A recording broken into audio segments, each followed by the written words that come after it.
U.S. Immigration and Customs Enforcement have arrested a former New Mexico judge and his wife. This after federal law enforcement learned their tenant, an alleged Tren de Aragua gang member, was arrested at his home. Now we're also learning other Venezuelan nationals were arrested and are in HSI custody. An ICE spokeswoman says the former judge, Joel Cano, and his wife, Nancy Cano, was taken into custody earlier today as part of an ongoing HSI-led criminal investigation. Now, this was at a home on North Raymond Street in Las Cruces, New Mexico. As KTSM has reported, former Doña Ana County Magistrate Judge Joel Cano rented out his, quote, casita, or a small home behind their own home, to Christian Ortega Lopez. They met when his wife hired Ortega Lopez to install glass. The district attorney's office says Ortega Lopez was seen with multiple firearms in pictures that were posted on social media. The feds seized those firearms and arrested Ortega Lopez in February. He allegedly admitted to entering the country illegally in 2023. The arrests have officially begun. What would never have even imaginably been possible just a few short months ago under the incontinent-in-chief Joe Biden is indeed beginning to happen under President Trump. And according to Trump advisor Mike Davis, this is just the beginning. Pam Bondi and the Justice Department are indeed preparing mass arrests of corrupt officials. And this is all happening as the Democrat Party is beginning to literally split apart right before our very eyes. Wait until you see the latest high-ranking Democrat to publicly announce his departure from what he's calling a dead party. Gang, what a way to celebrate the first official 100 days of the new Trump era. Greetings, everyone. It is Live Stream Friday, our first Live Stream Friday in over a month. I've been on the road so much. So, as always, I am your humble host, Dr. Steve, your Patriot Professor. Glad to be back here with you to celebrate with you the dawn of the new American Golden Age that you made possible. Never forget that. Everything that is happening today, everything is because of what you did on November the 5th. So if you want a front row seat on all things happening in the rise of a new conservative civilizationalist age all over the world, make sure to smack that bell and subscribe button. It will be a daily reminder of how you are literally changing the world. As always, we got a jam-packed show for you today. It is my pledge to make you feel smarter by the end of it all as we discover the deeper meaning of what's really happening all around us. Our super chats, of course, are now up, so feel free to send me your questions. I'll be happy to answer them all throughout the live stream. You can actually send in your questions in two ways, either through a one-time gift via our super chats or by becoming a Courageous Patriot Club member, where you one-time gift will enable you to ask me as many questions as you like. So just click on that link below. You have instant access to all kinds of exclusive live Q&As, special content. Either way, it will be my privilege to answer your questions throughout this live stream. So it's really happening. This is what we voted for. After 100 days in office, we now appear to see phase 2 of the destruction of the administrative state. Phase 1 was the dismantling of the administrative state through these EOs. Now, phase 2 are the indictments. We're beginning to see the arrests of corrupt government officials as promised, as we have long patiently been waiting for. So as you saw at the beginning, a former New Mexico Democrat judge, Joel Cano, had to resign in disgrace after it was discovered that he was harboring an illegal migrant gang member at his home. Both he and his wife, Nancy Cano, they were indeed arrested by Homeland Security yesterday, shortly after federal investigators arrested a suspected member of the Tren de Aragua gang, Christian Ortega Lopez, at the judge's home. Ortega Lopez, who entered the country illegally, was originally released on immigration parole by the Biden administration back in 2022. He is one of millions that were released deliberately by the Biden administration. And then he later became acquainted with Nancy Cano, the wife of this judge, Judge Cano, in return, allowed Ortega Lopez to file a request for immigration relief using the judge's address. So this Democrat judge was actively attempting to get this illegal migrant gang member permanent residency in our nation. The supposed guardian of the rule of law. It's the process that if they can thwart the process for them, they can thwart it for us. Yeah, the supposed guardian of that was seeking to, in effect, nullify this guy's breaking the law by crossing the border illegally. And all of this, of course, after photos were taken of this guy holding guns and posing in gang poses with an AR-15 and the like. And then to top it off, just minutes ago, this is actually a breaking story here. Within the last hour, the FBI has arrested yet another judge. Did you see this? This just came out. This one is Hannah Dugan of Wisconsin, Milwaukee, Wisconsin. She's being accused of obstructing the deportation of illegal aliens. The arrest was ordered by Kash Patel himself. He stated, quote, "We believe Judge Dugan intentionally misdirected federal agents away from the subject to be arrested in her courthouse, Eduardo Flores Ruiz, allowing the subject, an illegal alien, to evade arrest." And so, in turn, this judge was arrested. She is now in FBI custody as we speak. This is huge. This is exactly what we voted for. It does appear that the day of reckoning for these lawless, rogue, corrupt bureaucrats is at hand. Now, it gets better. According to Mike Davis, who many of you know was one of Trump's major chief lawyers, he was promising during the campaign a reign of terror on corrupt officials.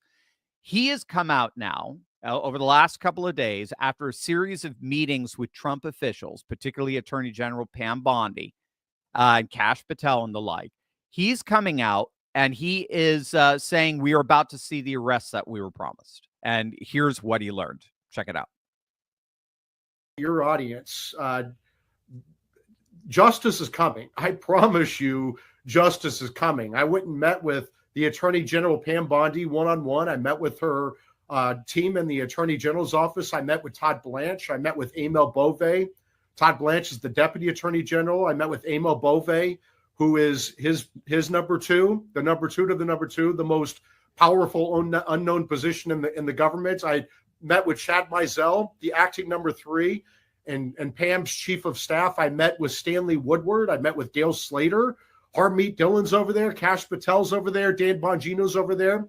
They're starting to fire on all cylinders. I promise you this. This is normal during a startup phase as you're getting people confirmed and staffed up. You're not going to have immediate results, but they've gotten a lot accomplished already publicly, for example, just firing a lot of the deep state, getting rid of these bad actors, chasing them out of the Southern District of New York, chasing them out of Main Justice. They've closed a lot of these cases. They're opening cases. They're working on this. And I promise you that justice is coming. They're working with the FBI. They're working with these other law enforcement agencies. They're working with these agency heads. They're working with the DOJ leadership. Justice is definitely coming. I know it's coming. Yeah, Mike Davis was saying the exact same thing on Steve Bannon's War Room the other day. And Davis and Bannon know each other. And Bannon was very, very satisfied with what he was hearing. Again, there's only so much you can say out loud about this stuff, given the legal maneuvering here. But Bannon was very, very, I mean, he probed Davis to see what's really going on here. And Davis made it absolutely clear, again, as you just heard on Benny Johnson, quote, justice is coming. Justice is absolutely coming. And in fairness, within about 48 hours after this corrupt judge, this Democrat judge in New Mexico resigned because he was caught harboring an illegal alien gang member, I mean, he was arrested. Homeland Security showed up at his door, arrested him, both him and his wife. And now this latest judge in Milwaukee, Wisconsin, we just found about today. So it does look as if these arrests are indeed beginning. Tom Homan has been warning corrupt bureaucrats this from the very beginning. If you get in our way, if you try to harbor these illegal migrants, we are going to arrest you. Doesn't matter who you are. Mayors, pay attention. Mayors of sanctuary cities, pay attention. We are starting to see now bureaucrats getting arrested. Right? You go with the low-hanging fruit first, those caught red-handed, and then you go to the level which requires, like we're seeing with what Mike Davis is saying here, it requires, frankly, months of investigation, legal preparations before the indictments can begin. And you do need the right people in there. And let's be honest, most of the people in the Justice Department and the FBI ain't the right people. So there's a whole personnel turnaround going on as well. And Mike Davis is making it clear that that is happening. It is, the ball is, it's rolling, man. What's happening inside the FBI and the Justice Department is going to blow our minds in the next few weeks. And again, I think we're already starting to see it trickle out here with these arrests of these corrupt judges. Now, the fact that this first arrest began, these two first arrests, like a first series of arrests began with rogue judges, I do not think is coincidence. Let me say that again. The fact that the first arrests are beginning with rogue judges is not a coincidence. I think Trump is sending a very loud message here to all of these rogue judges who've been putting stays on Trump's executive orders. And by the way, speaking of sending a message, I do want to give a big shout out to one of our sponsors, and that's Patriot Mobile. They are wonderful. We're all about standing up for timeless values of faith, family, and freedom. So that's why I partnered with Patriot Mobile, because they're on the front lines of fighting for the First and Second Amendments and sanctity of life and our military and first responder heroes. And I urge you to take up the fight.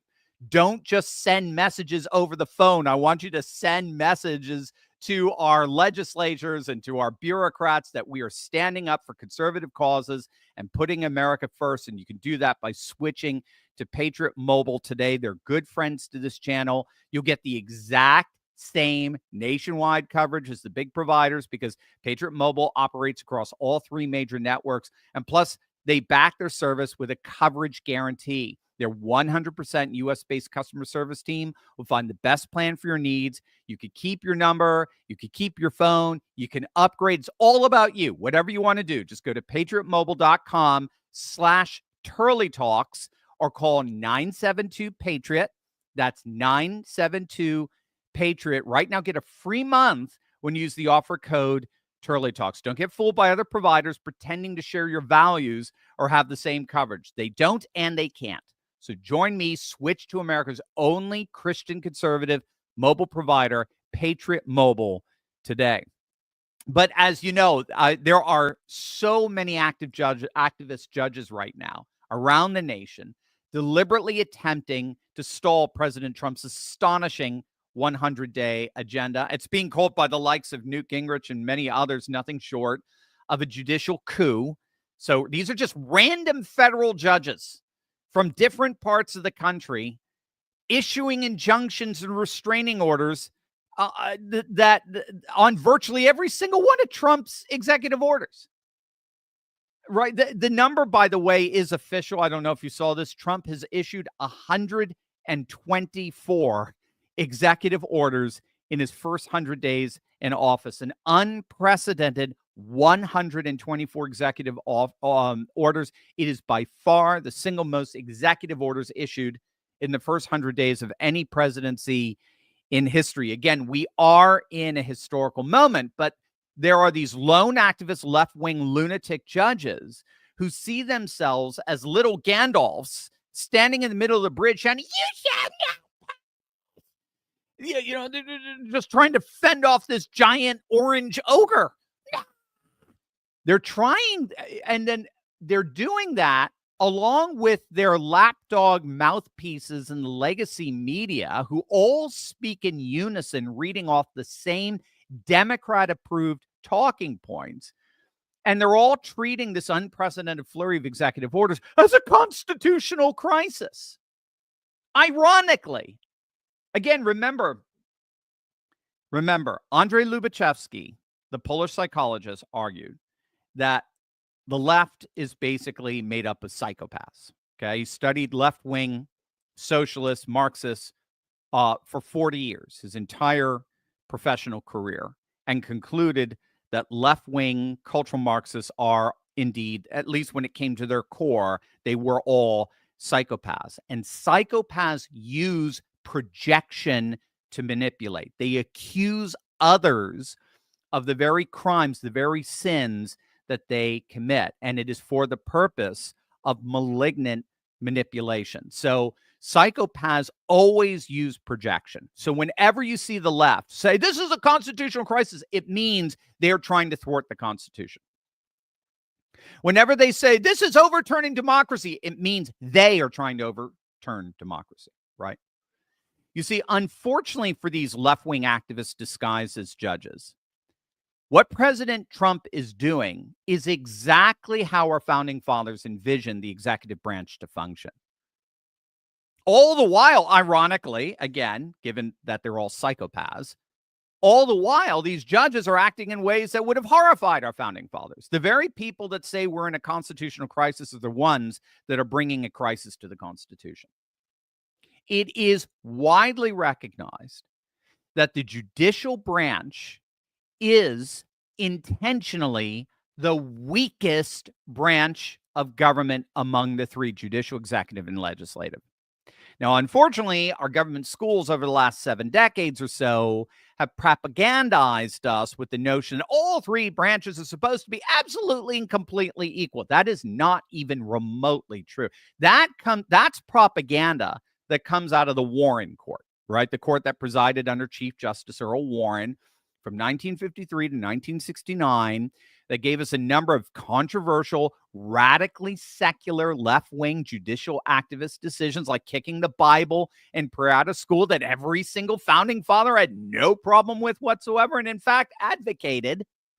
That's when you began to see this reinvention of the judiciary as equal in power to the legislative branch and the executive branch. And it largely came because the American people are not left-wing. We're not center-left. We're center-right. We've always been a relatively conservative people, heartland people, as it were. And so the only way the far left could get their agenda through was through the courts. So they reinvented the courts as this absolutely co-equal branch of government among the legislative and executive. That is not how the founding fathers constitutionally envisioned the courts, and thank God for it, or else we would be basically at least a third of the way ruled by dictators, ruled by judicial fiat, right? The reason for it is very simple. The country was never meant to be governed by judicial rule. Never. This nation is governed by political rule, by the consent of the governed. The rule that comes from the consent of the governed, not judicial rule, unelected expert rule. A rule from a credentialed class of jurists. Richard Porter on X had a really good, very informative thread on this recently. He affirms the Constitution never says that the three branches of government are equal. That word is never used, not at any point in the Constitution. Instead, by delineating power among the three branches, that's the key, delineating the power among the three branches, the branches both compete and cooperate with each other. That's the checks and balances that Madison talks about, like in Federalist 51. The separate branches compete with and check each other. And he saw that as essential to preserving liberty. Not one branch can amass a monopoly of power. Each branch would have a will of their own and the constitutional means to exercise that will. And as Porter notes in that really great thread, after 7 decades of bureaucrats and their judicial protectors in the courts effectively stripping the president of much of his power, ever since certainly FDR, President Trump is now, as we speak, revitalizing constitutional executive power. He's reawakening it from the bureaucratic slumber it was placed under. Again, I see the bureaucrats in the deep state is much like worm tongue that put a spell and Sauron and why am I afraid of whatever Saruman, thank you, Saruman, they put a spell over King Theoden and he didn't even know what he was doing, and he just ended up just literally being a blank check for whatever they needed, whatever the bureaucrats wanted. That's what has happened to the presidency in the last 70 years. Libertarians are full of crap when they say, "Oh, the president has too much power." BS. It's the bureaucracies that have all the power. It's the deep state, the administrative state that has all the power. We just saw it for the last 4 years. We had literally a comatose man in the Oval Office, and yet things, well, I was going to say, things were governed relatively effectively. Well, I guess in their own insane, absurd, woke, destructive ways. We still had a government. We were still sending hundreds of billions of dollars over to Ukraine. We did not need a functional, cognitive president with reasonable acuity. President Trump is now, as we speak, in just the last 100 days, reawakening constitutional executive power, and it is freaking awesome. He is injecting remarkable power and energy back into the executive branch. All executive power, that is,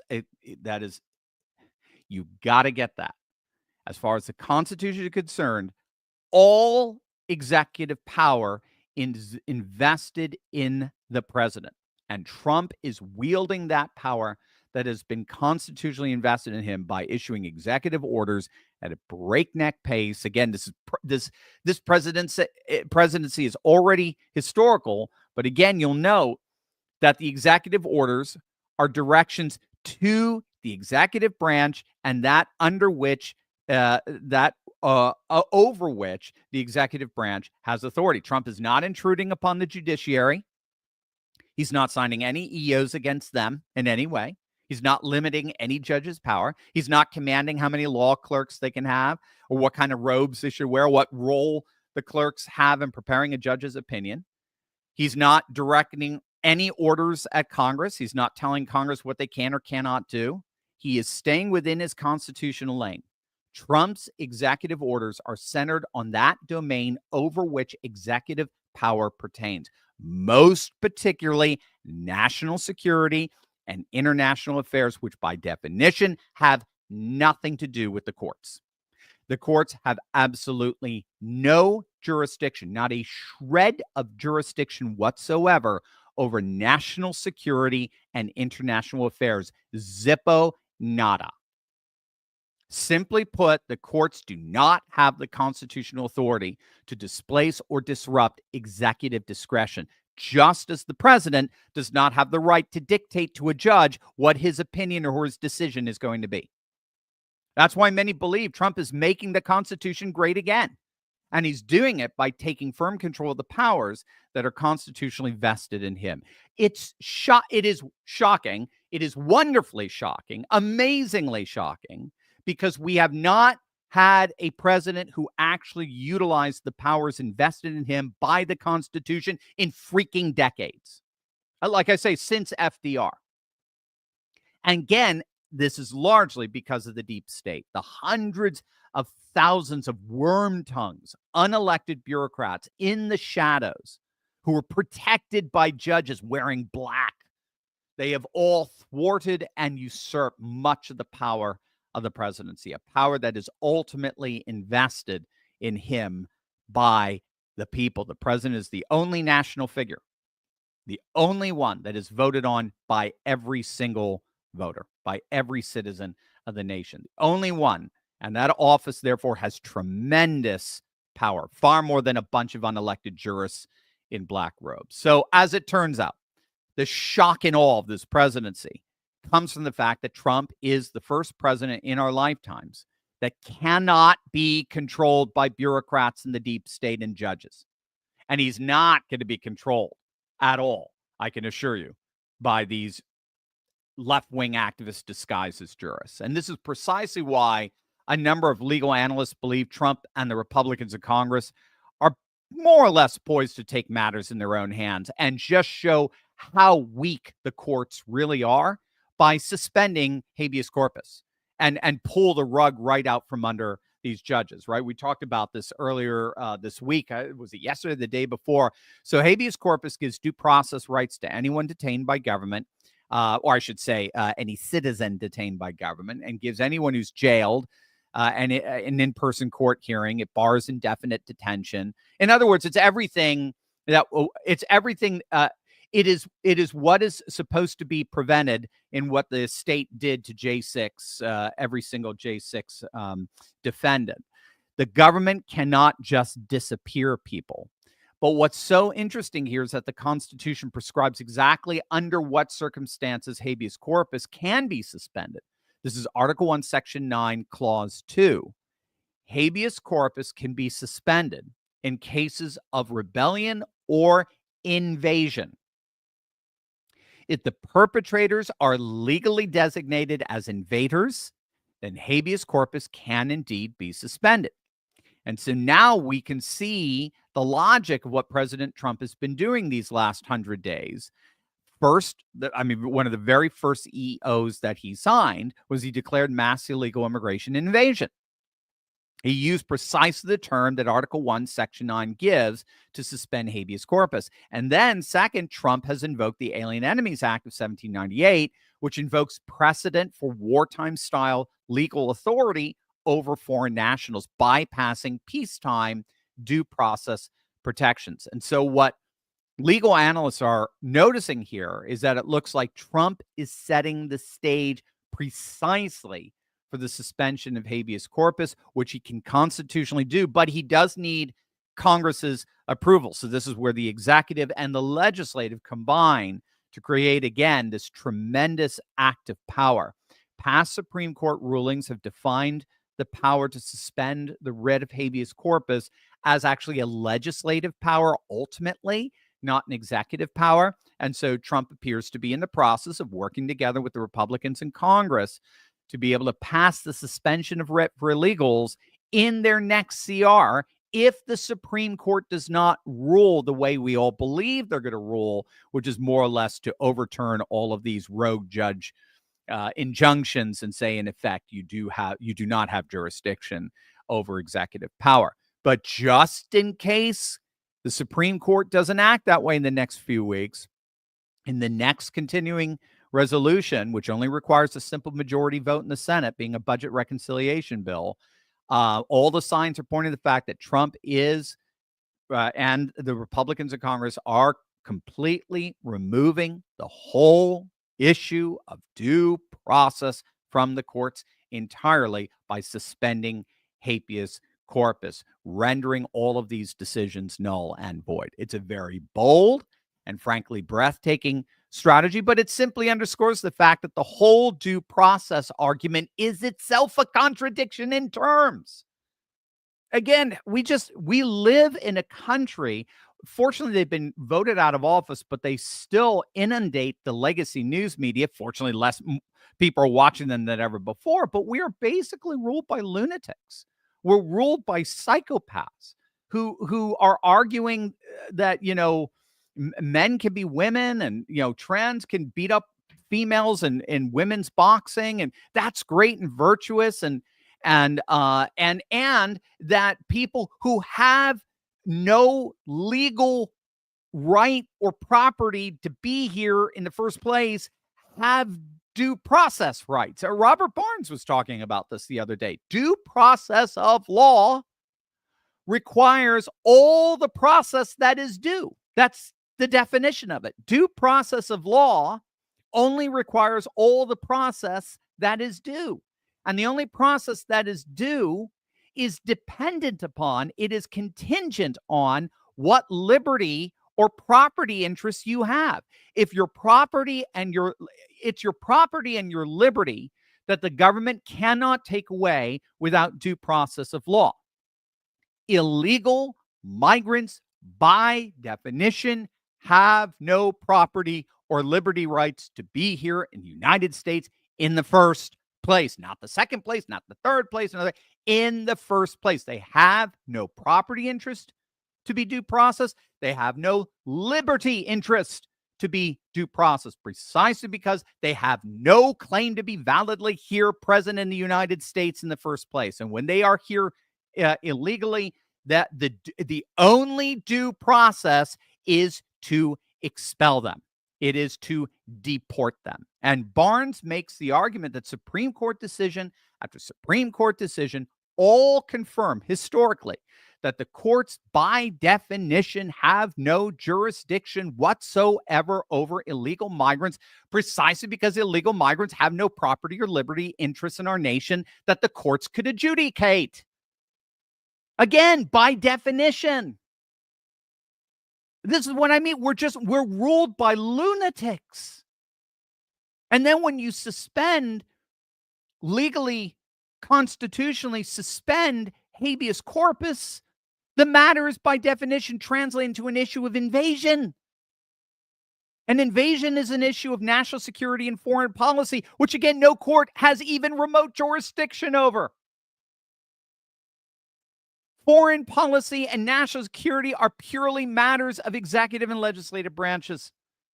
And so, closing the loop here, I don't think this arrest of these corrupt judges, there's one in New Mexico, the other one in Wisconsin, are coincidence. I do think Trump is sending a message that the judiciary had better get in line, or this ain't going to end well for them.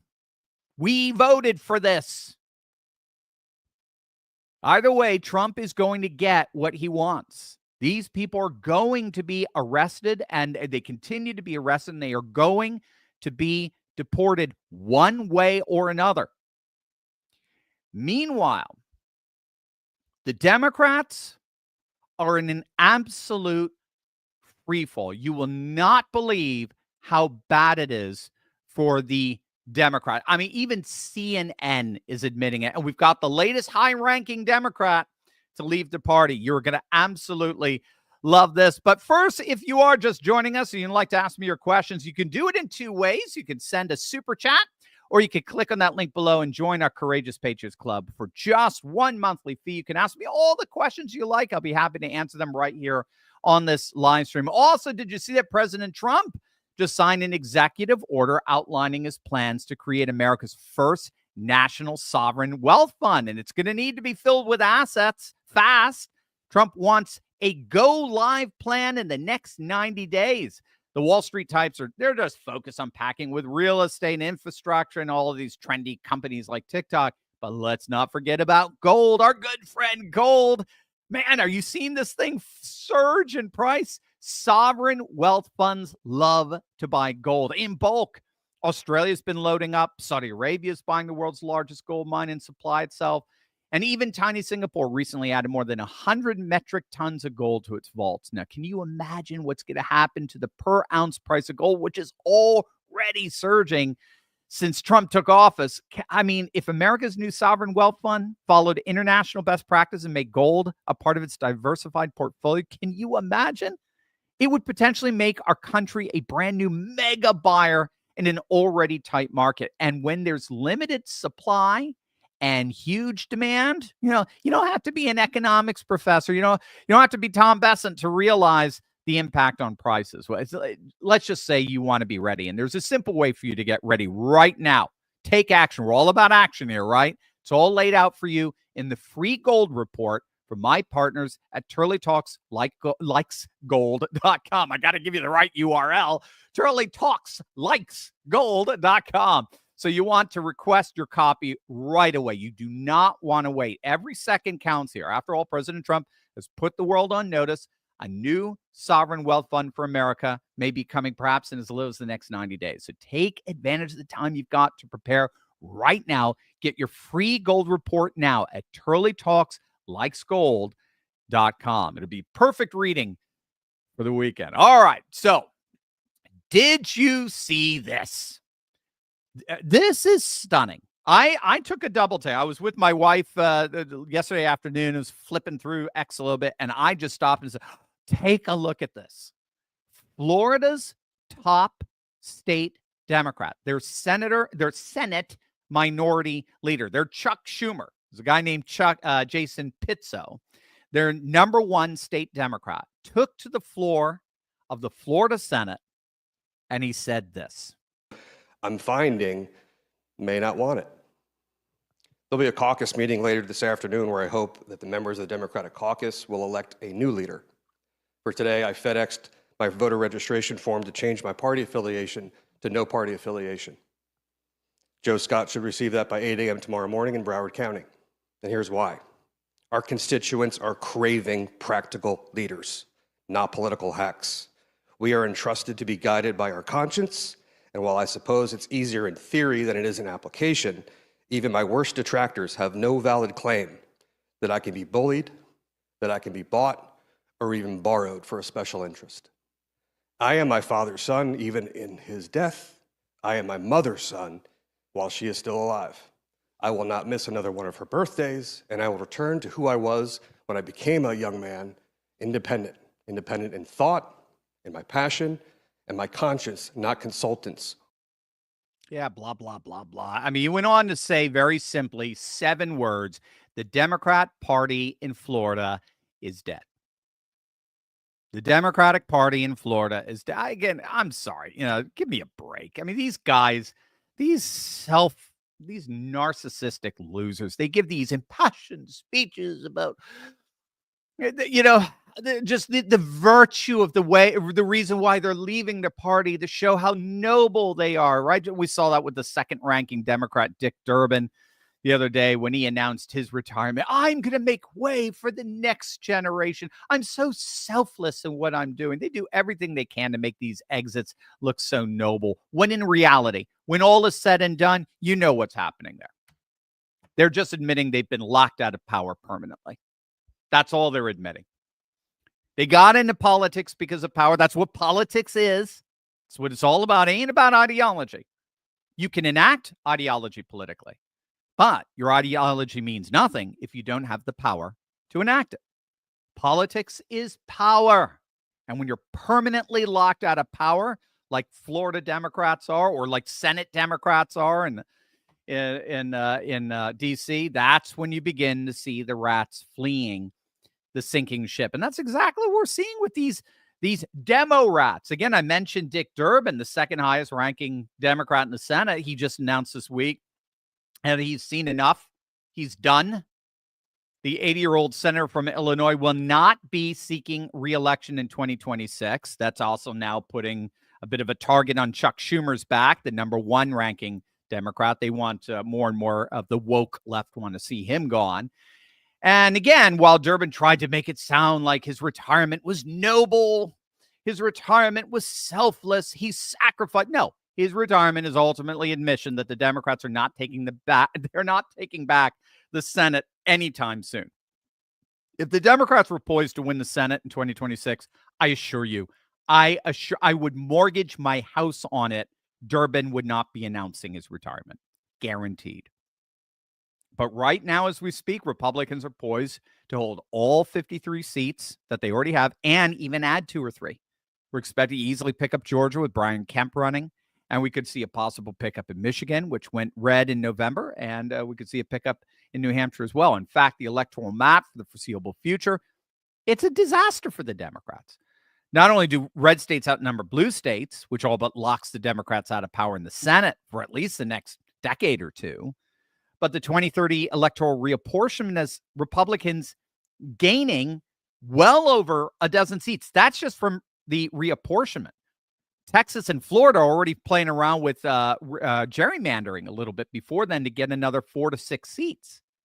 So we're going to see upwards of another 20 seats or so in Congress for the Republicans, all the while the Democrats are losing a proportionate number of seats. So, I mean, the writing's on the wall. I mean, demographics is destiny. So Durbin clearly sees that writing, as does this highest ranking Florida senator, Democrat senator. However, as we talked about the other day, this does go way, way, way beyond electoral realities. Durbin and that Florida senator are seeing their party, the Democrat Party, literally split apart in real time. And even CNN is talking about this. Here's the always entertaining Harry Enton. I think is a revolt that is going on within the Democratic Party right now, Democrats and their leaders. I mean, take a look nationally. Hello, Democrats on Dem leaders in Congress. The belief that they will do the right thing when it comes to the economy. Last year at this time, 80% believed that the Democratic leaders in Congress would do the right thing when it comes to the economy. And keep in mind, this is Democrats. Look at where we are now. That number has been slashed in half to just 39%. Holy Toledo, that is the lowest number by far in Gallup polling. The lowest previous was just 60%, which is 21 points higher than this. Democrats hate what their congressional leaders in Washington are doing right now on the key issue of the day, the economy, and their confidence has fallen through the floor, Mr. Berman. Holy Toledo, holy Toledo. And again, we're seeing this Democrat Civil War play out in real time.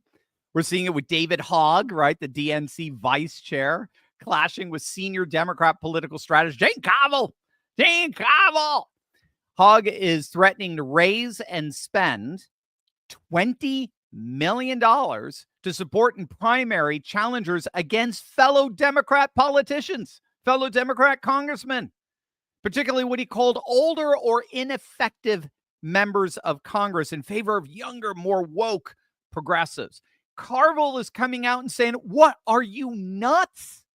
He's calling it political suicide. The DNC is supposed to hold the party together. It's supposed to support elected DNC officials. It's supposed to fight Republicans, not fellow Democrats. And so he's calling Hogg's plan, quote, the most insane thing he's ever heard of.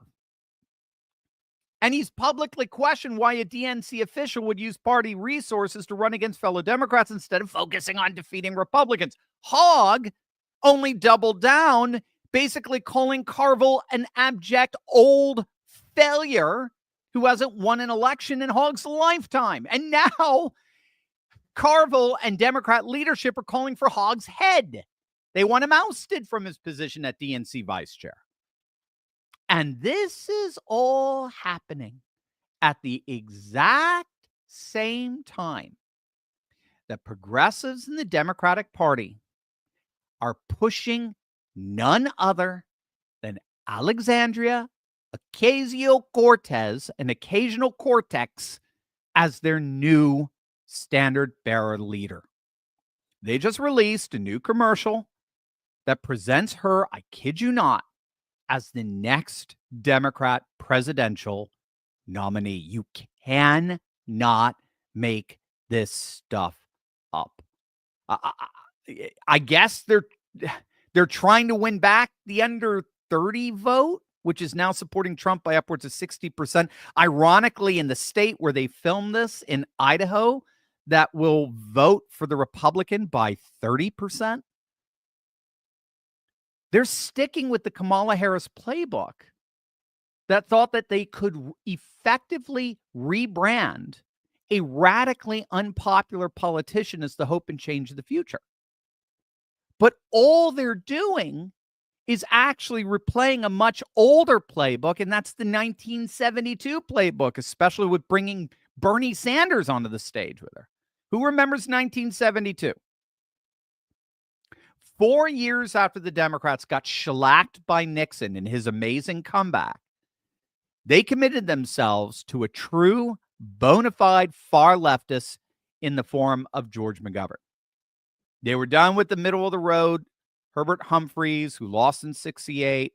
They hated Nixon so much. They had back then NDS. They had Nixon derangement syndrome. They suffered from NDS so much that they decided to double down by allowing the new rising left, the cultural Marxist left of the 60s, the hippie left, the college campus protester left, to basically take over the party. And in the process, they nominated George McGovern as their standard bearer. They lost in 1968 after Nixon effectively had recast the Democratic Party as too left-wing for the nation, even with Hubert Humphrey, who was very much a centrist. And so what did the Democrats do for 1972? They pivoted even farther left, just like they're doing right now, nominating McGovern. And what happened? They lost all 50 states. It was the biggest landslide win for any party in our nation's history. They did it again in 84 with Mondale. Same thing. Carter was too centrist. Let's go far left. 84. They pulled off one state, Mondale State, Minnesota, of Tampon Tim. They literally destroyed their party to such an extent that they were reduced to a single state. That's how horrible their power executively was reduced. The Democrats are literally replaying that playbook right now as we speak with AOC and with going down to El Salvador and getting themselves caught up in this 80-20 doom loop. They are doubling down on their most radical far-left candidates who only appeal to their most rabid far-left 20% base. Again, all you have to do, just don't take my word for it. Just look at what leftists are saying, like Chris Cuomo. Listen to what Chris Cuomo has to say about AOC. Listen to what Bill Maher has to say about AOC. This is absolute face palming if you're Chris Cuomo or Bill Maher, if you're a Democrat, a centrist Democrat. They think this is literally the stupidest thing the Democrats could possibly be doing right now. But again, there's a reason for this. There's a reason why this pattern is repeating itself, this pattern of political self-destruction. The reason why the Democrats are caught in this 80-20 doom loop is because when political parties begin to decline, when they begin to erode and decay, they often fall back on their most rabid and extreme elements precisely because they're the only ones who are willing to give that party the time of day. They're the only ones who are willing to show up to the rallies. So as the Democrats decline in popularity, they default to their most extreme radical left wing because they're the only ones willing to politically fight. But the more they default to their more extreme radical left wing, the more Democrats end up alienating themselves from the majority, the 80%. This is precisely what Cuomo and Maher are saying. And the more they alienate themselves from the majority, the 80%, that means their polling only ends up falling all the lower, which then causes them to double down all the more on the most extreme, which then all the more alienates them from the mainstream, which means that their polls go down, which causes them to double down on their extreme. That's the political tailspin, the 80-20 doom loop. We saw it in 72, we saw it in 84, and it looks like we're seeing it again with 2026. And if they don't get out of it, they are literally risking total political relevance. And again, even what's left of the more sane Democrats are admitting that. This is Democrat pollster Doug Schoen. Check out what he had to say. Remember, before Bill Clinton was elected, Democrats had gone too far left. But there was a movement, the New Democrats, who wanted to bring the party back to the center, which we did with Bill Clinton, balance the budget, reduce the debt and deficit, cut welfare, tough on crime. This Democratic Party, Laura, is going further left, becoming abusive, and I think, frankly, to be blunt, irrelevant or worse. And that is tragic for my party and tragic, I'd say, for our two-party system.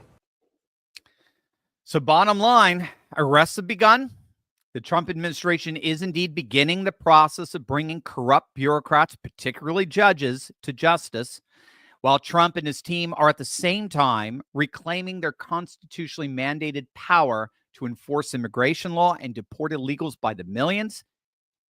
And how are the Democrats responding after these first 100 historic days? They're responding by politically unraveling and collapsing into political irrelevance. It makes you anticipate the exciting possibilities that might come next. I don't know, perhaps something like Trump 2028? Over to you, gang. As Josh and Micah assemble your questions, it is more important than ever for all of us to reclaim our privacy, and you have no better way of protecting yourself than with SLNT. That is short for Silent. Silent's Faraday products block all incoming and outgoing signals so no one can get their hands on your information. From key FOBs to phones and laptops, simply place your device inside, close the sleeve, and voila, that's it. You're off the grid and safeguarded from unauthorized access. Go silent today by clicking on that link below or going to slnt.com/Turley to save 15% plus free shipping on all qualified orders. Stay ahead of what's coming and secure your privacy today. Again, that's slnt.com/Turley for 15% off and free shipping on all qualified orders. slnt.com/Turley. All right, what are some of the questions we got, gang? ROT Corp, Dr. Turley say MSNBC 13. Did Dr. Turley say MSNBC 13 in his Trump just sprung a trap and humiliated Democrats video last Thursday? I think, did I say that? I can't remember. MSNBC 13? That would be very clever. I don't remember doing that, ROT Corp, but I'll take credit for it. I'll be like a politician. I will virtuously take credit for it. Yes, I like that. MSNBC 13. Let's turn that into a shirt. That's great. Rebo Guy. Oh, thank you so much for the super chat. I'm worried Congress won't stop the judges because they're on permanent vacation. They support it. I'm unsure the Supreme Court and Trump not arresting these judges or ignoring them is a problem. I don't know what we're supposed to do without drastic measures. I hear you, Robo Guy. I definitely hear you. And it is frustrating. So that's why Mike Davis, I think, is making the rounds here. And Steve Bannon is never afraid to confront. I mean, he basically got kicked out of Trump 1.0 administration for confronting Trump, for not going full populist enough. He's not afraid to confront. And even he's saying, all right, I'm trusting the plan here. They are preparing a shock and awe indictment scenario to come up. Again, we'll see when, but I'm assuming in the next weeks and months. We do have 2 judges now that have been arrested. We'll have to see that's more coming up. What's going on with Congress is, bottom line, Congress can't really do anything outside of a CR because it's going to require the 60 vote threshold, the filibuster in the Senate. I mean, I'm sorry. There are, like our good friend Jack at Red Eagle Politics, there are Republicans who say, you know what? It's true. Get rid of that stupid filibuster. It is standing in the way of us being able to enact the agenda. And he's saying that they're not coming to power for the next decade. They're not coming to power probably for the next 2 decades. As long as there are more red states than blue states, and red states are growing, blue states are shrinking. As long as there's more red states than blue states, we're going to be in the power in the Senate for the foreseeable future. So let's get rid of the filibuster and then let's put it back right before they come or something like that. I don't know, but there's just not much that they can do given that it's going to get stalled in the Senate and Democrats are recalcitrant. They're doubling down on extreme stupid. So what we're doing is we're waiting for the Supreme Court to act. It does look like the Supreme Court is going to find in Trump's favor precisely on the same rationale that they did for these for the immunity decision. The immunity decision basically said that Trump has that these courts have no jurisdiction over the executive branch of government, and they cannot hold the president liable for anything as long as he is exercising lawful authority as in his executive position. So that's basically why all of the indictments against Trump collapse. And and again, what you saw with Bragg is he tried to do something. He tried to make an indictment stick that happened prior to Trump assuming power as executive authority. And so I just think most analysts think they're going to do the same, that these rogue judges do not have that authority. It's going to come to an end. In the meantime, Trump is just ignoring them. He's just ignoring them, and he's preparing plan Bs, which seem to be in the works immediately, like suspending the writ of habeas corpus. That would happen with a CR, continuing resolution.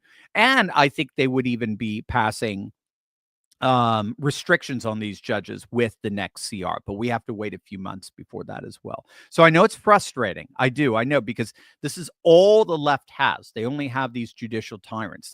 And Tesla terrorism. Those are the only things that they have. They have nothing else. They've been completely locked out of power.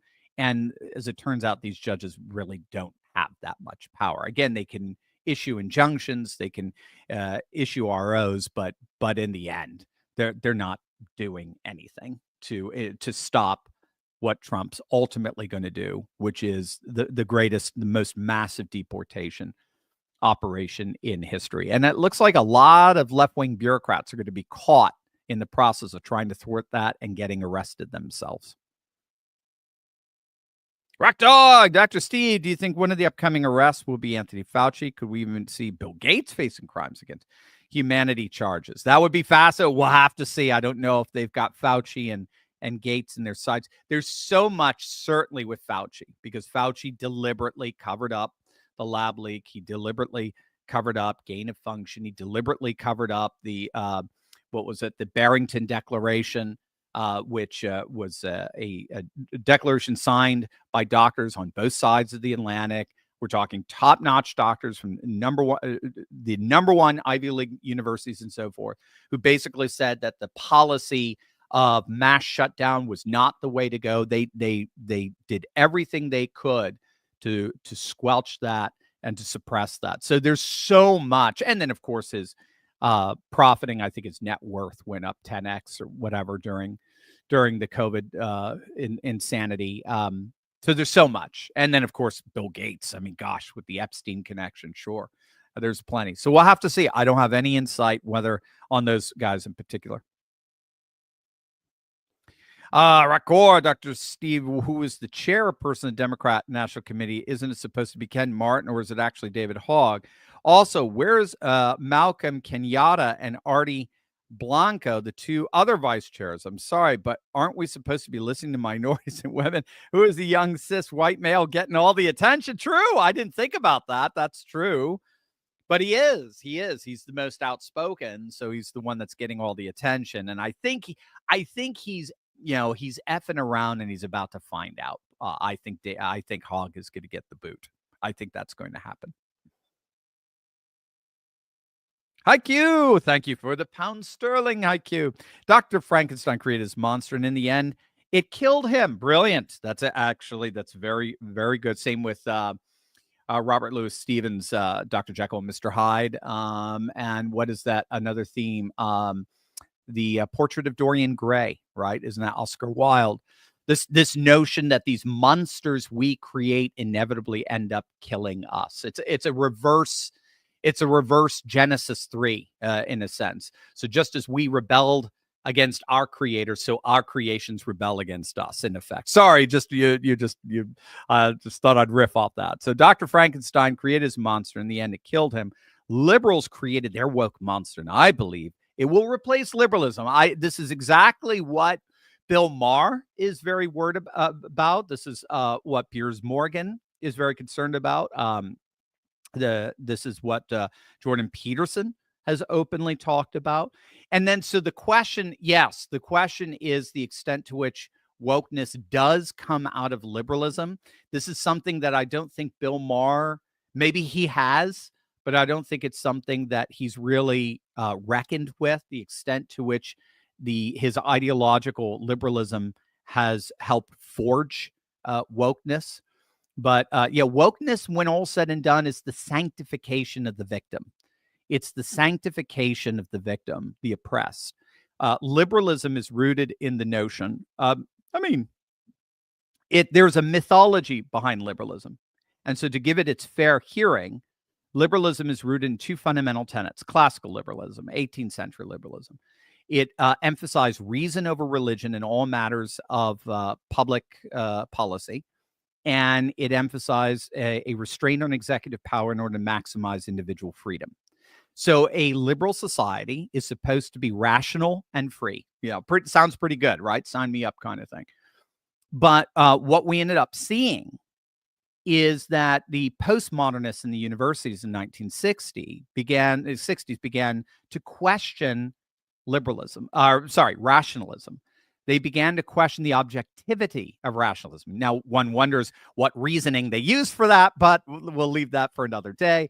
But they began to state that scientific rationalism was simply a Western construct that was used as a tool for colonization, and that there were a whole myriad of ecologies of epistemology by which the world could be rightly understood. Again, I'm not arguing for it or against it. I'm just saying that liberals, under the guise of the liberal university, were the ones that killed, in many ways, the transcendent objectivity of scientific rationalism in the public square. And then Patrick Deneen's thesis of the failure of liberalism is that because liberalism recasts the human person as a sovereign individual who has no moral obligations apart from that which they choose for themselves, then the mediating institutions that are moral forming institutions like the family, where we have obligations to, or the church, we have obligations to, or the community, we have obligations to, those were all pushed deliberately into the periphery of life so as to enable people to have maximized sovereign control over their lives. But in doing so, that left a social needs vacuum that got filled by the welfare state. And so we saw the restraint on executive power begin to collapse with the massive expansion of the state, particularly in the form of welfare state. And so now there's literally nothing in public economic political life that the state does not have ultimate monopolistic jurisdiction over. So we could see how the two tenets of liberalism actually collapsed under liberals themselves. And so now liberalism is highly irrational, basically not even knowing what a woman is, and it's highly repressive in this constantly expanding, ever-growing state. And you put irrationality and repression together, what do you get? What do you get, IQ? You know it. Wokeness. That's what wokeness in effect is. It's irrational repression that is provoked, as it were, by the sanctification of the oppressed, by the victim that liberals were supposed to liberate, emancipate. So you cannot say anything in any way, shape, or form that even or do anything that even remotely offends the oppressed. And so that's why offense has become literally the social capital by which one could bully their way into power. So there you go, Haiku. I think you're absolutely right. I think wokeness is replacing liberalism and guaranteeing the destruction of both. Steve, Lettingham, how well do you see the globalists succumbing to the coming mercantilism that is being brought about by the tariff regime? Yeah, it's mixed. It's mixed. I think, there's so many moving pieces right now. So I'm kind of doing some research on a video next week about how Trump does appear to have sort of checkmated China. We'll have to see, because China, I do not see as globalists. I see them as profiting off the globalist system, but they are by far a tariff-based economy. They are mercantilists to the core. They're civilizationalists, as is Russia, as is India. So I think the powers that are really pushing for the globalism are internal. They're domestic. They're Wall Street Journal. They're CNBC. There are London elites, are Manhattan elites. But it looks like, again, they don't have power. This is what's so fascinating. Trump is not bought. He could have been bought, it looks like, in his first term, like with bringing on John Bolton and so forth. I think he was really worried about his second term, getting the support he needed among the donors for the second term. Now he doesn't care. He's literally I don't give an F mode. And so they don't have the political power to set policy. And the WTO has been completely shut out. Does the WTO even exist? Think about it. Does the WTO even exist? When's the last time you heard the WTO in the news? or the IMF, for the exception of a study. Yeah, the IMF now, I think, is turning to studies. According to the IMF, Sri Lanka has the highest GDP gain. They're just now, they're literally just think tanks at this point. So it seems to me that globalists are submitting and are trying to learn to play by new rules, because I think they're also realizing there's no going back after this. The United States, particularly the working class, have made it clear we want reciprocal tariffs, and reciprocal tariffs, of course, redefine trade not simply as fairly, but it also redefines trade as a form of some kind of national sovereignty. We want things manufactured here. We want manufacturing and industry back in the United States, as every sovereign country would want for their own. And so I think they're coming to terms with the fact that this is a permanent situation, regardless of who comes back into power, and especially the way Trump is revamping all of DC to reconfigure around that. And so I think they're just trying to influence the situation so as to make the tariffs as beneficial for their own industry as possible. And they're trying to find creative ways to do that and then lobby the president to enact those policies. So it's a complicated picture because, again, China, India, they'll all, even European Union, they'll all pretend to want pure globalism, but they are tariff-based economies. And so they betray the very neoliberal globalism that the WTO and the IMF and the World Bank are the institutional representatives and guardians of, in terms of the protocols and obligations that one signs up for. So the United States has, for the last several decades, in effect said, as long as you keep the dollar as the reserve currency, as long as you dump your surplus dollars into our T-bills and just pump tremendous money into our economy, we're not going to tariff you. Those days are over. And so now it just seems the globalist structures are collapsing. And so just other countries and even internal interests don't have anything to grab onto in terms of effective globalist structures that have power. And so they're trying, I think, to create, I know they're trying to create the single most optimal conditions under the current tariff realities for their particular industries. And there's going to be a little bit of kind of globalist finagling here or there, but not that much. Misty, Dr. Stevie, fledgling. You keep using this word, fledgling. However, I do not think you know what it means. What you think it means. I think the word you're searching for is flagging. No, fledgling. No, fledgling means, how would I sum it up? Fledgling is it's coming to some kind of how do I describe fledgling? Fledgling is struggling. How's that? Let's see. A person or organization that is immature, inexperienced, or undeveloped. A young bird is fledgling. Oh, so it's a young thing. Maybe I am using it wrong.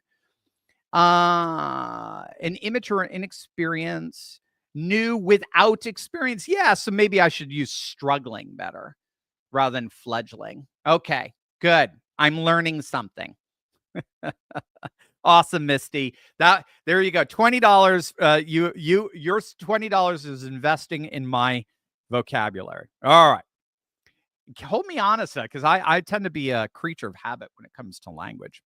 Rich, Dr. Steve, it appears that the government has been giving private universities such as Harvard and Cornell tons of money without increasing the quality of education. Why should the government help expensive for-profit educational entities, even if they were producing positive results? Yeah, I'm with you, Rich. So the bottom line is, I understand it because I was in the university for 20 years. Bottom line, is look, this is a professional class, political, economic, bureaucratic, academic alliance.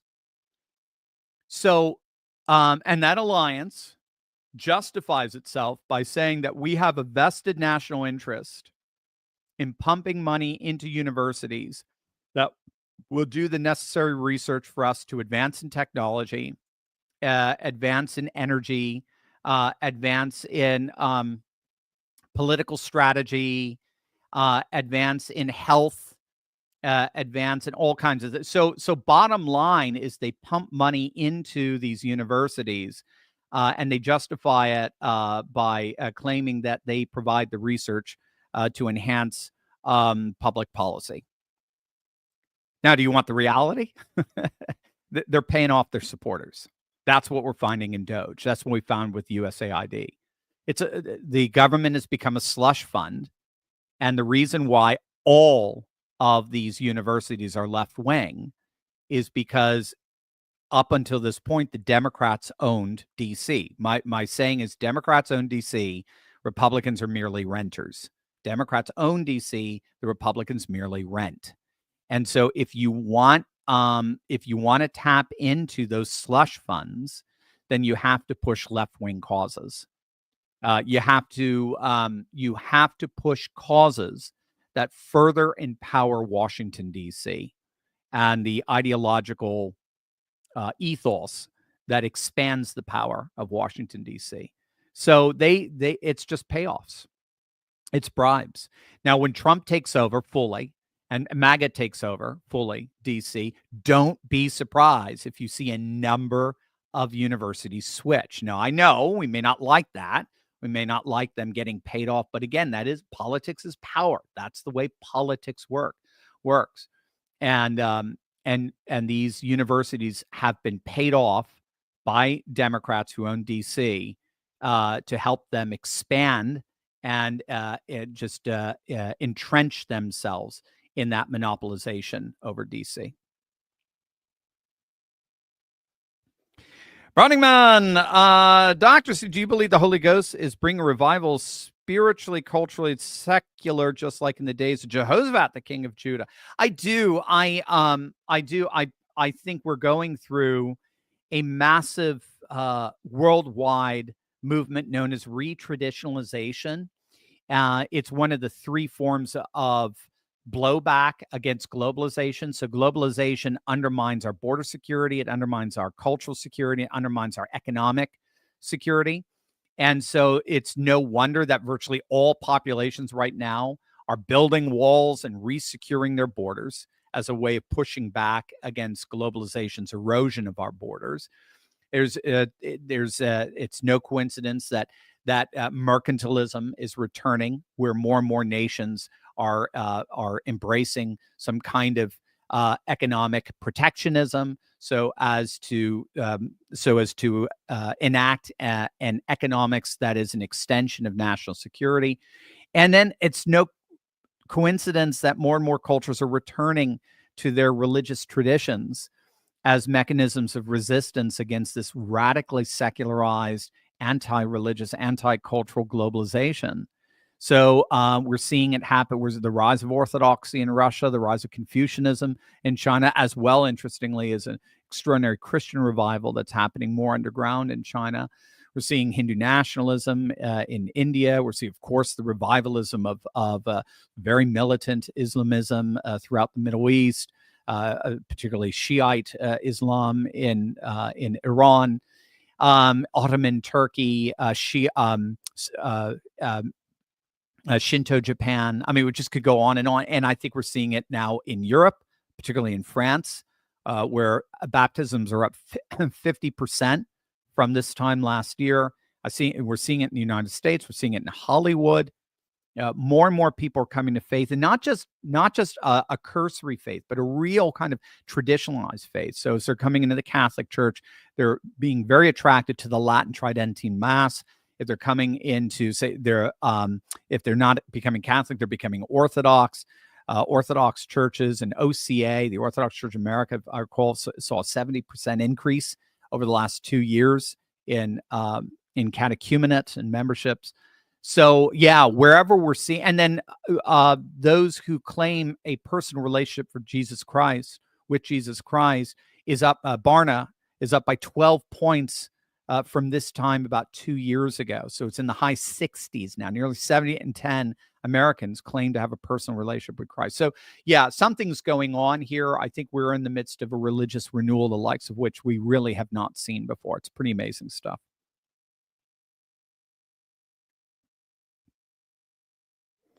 Davros, Dr. Turley, you're a great American. What's new with predictive indicators in the 2026 election or 2028? So, well, it's a little bit early for 2028.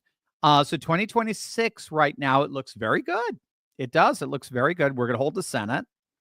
And it looks like we'll hold the House at this point. Again, it looks like Texas, and I think it's Florida. There's another, or it could be Tennessee. I forget. There's a couple of states that are gerrymandering for the 2026 to get us another 4 to 6 seats. They're going to be solid red. And that's going to offset whatever nonsense goes on in Wisconsin with this new liberal judge that they just put in. Stupid idiots. I mean, talk about, again, it's not stupid. I mean, it's just the Republican Party in Wisconsin is just so, remember, Wisconsin's Paul Ryan territory. They're like the McCains in Arizona. They're just such a disappointment. They're so 1990s. They're so out of it. But regardless, so it looks good. This may be one of the few times. I think it would only be the third or fourth time in American history where the party that has the White House actually gains in the Senate and the House. Trump did that in 2018. Remember, he gained in the Senate. He lost the House, but he gained, I think, 2 seats in the Senate. So they made history there. So I think he can do it again. We should pick up Georgia. That shouldn't be a problem with Brian Kemp. He's a very popular governor. And we could pick up something in New Hampshire and pick up something in Michigan. Either way, we're looking 54, 55 seats at this point, right? And we'll probably have this around the same amount. Maybe we can even grow a little bit in the House. 2026, it comes down, if the Democrats go full McGovern, if they go full Mondale, if they do what they did after their humiliating loss in 68 and in 80, if they do what they did, which was just double down on stupid, and again, that's what parties tend to do when they're decaying. They do tend to double down on their most rabid left wing, or their most rabid extreme, I should say, because the right could do it as well. They're shot. I just don't see how they're going to possibly win in the swing states that are inordinately blue collar. The reason why Democrats are flipping out is, and the reason why don't tell Rosie O'Donnell this. Rosie O'Donnell thinks there were election shenanigans, ironically, that how did Trump win all 7 swing states? That's impossible. Nobody's been in, not even Obama could do that. The answer is very simple. The 7 swing states have an inordinate number of working class voters, a significant number, a higher propensity of working class voters than all other states. And the Republican Party, the Trump Party, is the party of the working class. So they're going to be winning swing states from now on. It looks like that's baked into the cake. And so it looks like J.D. Vance is easily going to be the next nominee, or Trump 2028. We'll see. They're trying to work it out. I have no idea how they'll do it, but I'd love it. I'm all for it. I'm 100% on the bandwagon of Trump 2028, so he can win 4 times in a row, like FDR, and again, even bigger than FDR. I think that there's just no chance at this point. I'm not trying to be cocky. Anything can happen, but it's just being realistic. They're going to have to win over the working class voter. Scranton Joe was able to do that, to his credit. That's why he was so upset they replaced him. He thought in his own demented, failing reality. I almost said fledgling. I'm not going to say failing reality. They thought he could do it, but he thought he could do it, but to no avail. I mean, the more they double down on woke, the more they double down on trying to bring back illegal migrant gang members, the more they double down on all of this nonsense and hating on tariffs. Remember, the working class love tariffs. I mean, they're shot. They're not going to win swing states anymore. Arizona is almost 10 points, 10-point margin for Republican registrations. It looks like Nevada, by the time we get to 2026, may be as high as a 5-point margin Republican. So it's going to be solid red. Georgia is increasing its Republican. Pennsylvania is the new Ohio. It will surpass Democrats. Right now, Democrats have a 90,000 voter registration advantage. Same with even North Carolina still has, I think, something like a 10, 20,000 voter registration advantage. That'll be wiped out. Those two will be officially red states. By then, we won't even need Wisconsin and Michigan. So it's pretty stunning stuff. Alan Little, how much longer do you think President Trump will wait on SCOTUS to deal with these drooling troll of the lower courts? Today's arrest notwithstanding. Yeah, I'm with you, Alan. He's going to wait. He'll wait for the decision. I think that's just baked into the cake. That's the way they're talking right now. The way Johnson is talking, the way Thune is talking, Trump is talking. And just look at Trump's step. He's not worried. Look at him. I mean, he's happy. He's joking.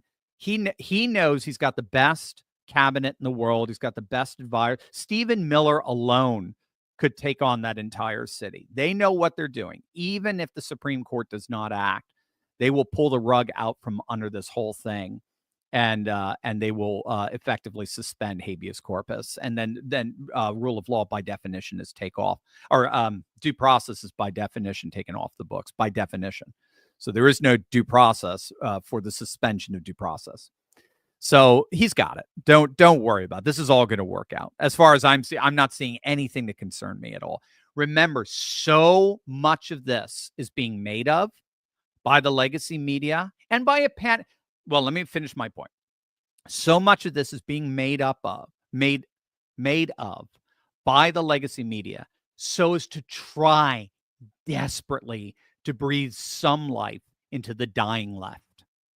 They're trying to give the left some kind of hope. Again, they don't care about lying. Remember that. They don't, as far as they're concerned, they create narrative. They're performative. They have a performative truth framework. They create truth. They don't report truth. They create it. So we've talked about that before. That's the way the legacy media works. It's the way the Democrats work. They push lies to try to get. They wanted you to literally end up believing that Garcia was a Maryland man, a Maryland father, a sweet, kind, quiet Maryland. They wanted you to believe that. They knew that was not true. He's Salvadoran. He's here illegally. He should not be here in the first place. He is a gang member, MSNBC 13 gang member. He has a arrest record. He is a serial wife beater, according to her own statements, police statements. So they want to create this reality, and the reality they want to create for Democrats is we have a fighting chance. We can beat back Trump. We can stop him, and it's through the judges. The judges are effectively putting a stop to Trump. That's what they're trying to convince their dying ilk of, and unfortunately, a lot of right-wing media gets caught up in that. Oh, look at these judges. They're not doing anything. They're literally not doing anything. They're mosquitoes in our ears. That's it. Let's start acting like the Calebs and the Joshuas and the warriors that we are and laugh at them. Oh, you pass an injunction. You actually think you did something meaningful. It'll either be destroyed by the Supreme Court or we will destroy it by suspending the very foundation of the restraining order. So the injunction. So don't worry about it. We've got this. Rebel Guy, thank you for the super chat. I'm sorry, I'm just angry when a judge tried to block his order requiring voter ID. I snapped. Yeah, again, don't worry. It's not going to work. It's not going to mean anything in the end. I promise you. Not going to mean anything by 2026, that's for sure. I also heard something about if God doesn't listen, people will beg for demons. Oh, to take the monsters down. Have you heard that? That's interesting. Yeah. Well, I don't buy that. God is always listening. That's the whole notion of God is love. we reject God. God doesn't reject us. So little theology there. I wouldn't worry about it. I really don't. These are just, they're rogue, they're left-wing activists disguised as jurists. And Trump knows it. And he's just going to keep signing his EOs. He's going to keep telling everybody under jurisdiction of executive authority to ignore these indictments as they go through the appellate these injunctions as they go through the appellate process. And in the end, things are going to work out their way, one way or the other. There's no way around it. These judges are not going to have the final say, not in the era of the golden age. So don't get upset by these guys. Just turn it off. Don't even. But unfortunately, I have to say, X, I've noticed this, X hyperventilates. The right on X hyperventilates. They freak out. They get, and again, maybe it's because they're trying to get us roused to action so as to hold our representatives accountable. Maybe that's the case, but I do think you have to have some balance there. You can be pissed, but just be pissed. If you know it's going to work out, be pissed that you had to go through this.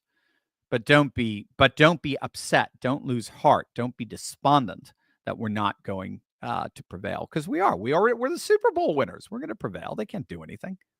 Have you, Vern, have you heard about what's been the result of Kamala's shortage of 20 million after the election? I have not. I haven't kept.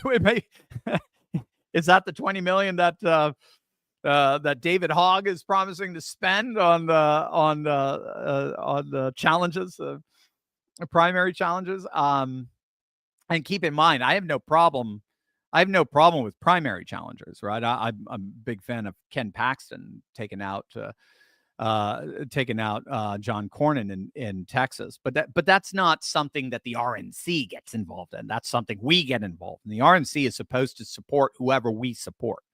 They're not supposed to take sides. They do it behind the scenes, but alas. So no, I haven't heard. I think in the end, Kamala's completely damaged goods, and the very fact that they keep obsessing over her just is an admission that they've got no bench. Rock Dog, Dr. Steve, what prominent sewer rats do you think will be perpetrated walked? The Hildebeest, maybe? I don't know. Who can I see walking here? I mean, I would love to see Mayorkas. I think what he did at the southern border is criminal. I mean, I think people lost their lives because of it. So I would love to see someone like Mayorkas. I would love to see what's his name, who is in the Department of Justice. Why am I forgetting his name? I forget these people's names because they're not worthy of being remembered. What is help me out there, Micah? What was our former Attorney General's name? Merrick Garland. I know, just something to trigger. I'd love to see Merrick Garland, especially what he did to Trump and the 2 indictments. Those are 2 I'd like to see. Davros, Dr. Turley, you're a great America. How many criminal foreign invader judges could there possibly be? How many of these arrests could possibly happen? Criminal foreign invader. I don't think they were going to. No, I don't think the criminal foreign invader clause, the suspension of habeas corpus, would be extended to judges. That's interesting. I didn't even think about that. I'd have to think about that. I think, again, it's for the illegal migrants. So the judges just no longer have jurisdiction over it. It's 100% legally recognized. I mean, it's already legally recognized, but now again, they can act. It's literally like declaring war or starting some kind of military action with another country, and then some judge in a row, which will happen at one point, say, "Oh, you can't do that. That's illegal." I mean, literally, the president would say, "Dude, stay in your lane. You are about to be fully ignored right now." So I don't think it's going to be the judges per se. It's going to be the criminals, illegal criminals. Rock Dog, Dr. Steve, have you seen the meltdowns over the student loan collections? Apparently, starting May 5th, 15% of wages of people who have not made a payment in over 5 years will be garnished. I love it. 10% if it's less than 4 years. Your thoughts? To me, it's about time. Absolutely. Absolutely. Why should we pay these privileged little kids to go and get,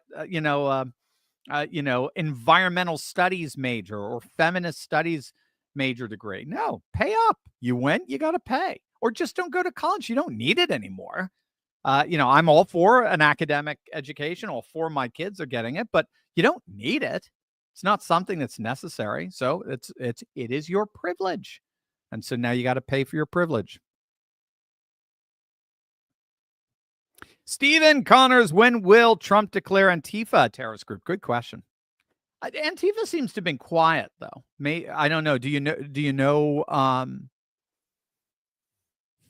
Trying to remember last time Antifa was in the news. They've seemed to quiet down, and I'm wondering if that's some behind the scenes sort of stuff. Good question. I don't know. Let's see. I'm in Texas where illegals abound. I know someone who has an illegal renter. Would they be legally charged by renting to someone they know is illegal? Good question, Missy. I don't know the law on that. I would ask a lawyer that question. And yeah, I mean, if you're talking about personal relationships here, it's always best to handle that. The biblical pattern is you talk to the person. The Matthew 18 pattern is talk to the person personally, one-on-one, and then just explain to them your concerns. And if they kind of push back and it's not resolved, then that's when you can kind of, sort of like take it to the next level, elevate it, as it were. So maybe start with the person. If you know them, if they're close to you, you can, say, have you thought about that? I mean, you do know this person's illegal, don't you? I think they are. Do you have that? Have you give that? Maybe that's something you might want to rectify. Something like that. Davros, I hate these judges staying in the way of MAGA and freedom. But if the courts aren't supposed to determine which laws are constitutional and which are not, which is what they're ostensibly doing, what is the purpose of the judicial branch? Yeah. So, I mean, no, as I understand it, the judicial branch adjudicates legitimate issues within the spheres.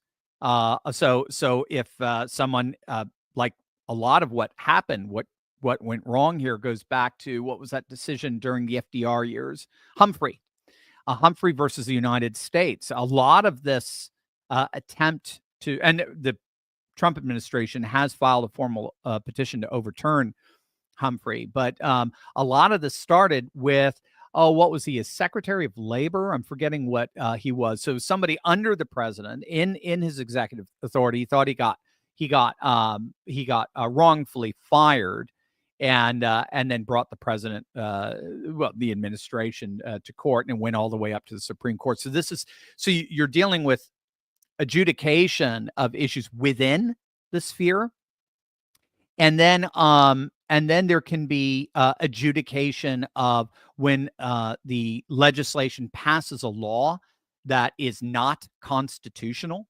That comes in as well. So they'll look at the adjudication and then constitutionality.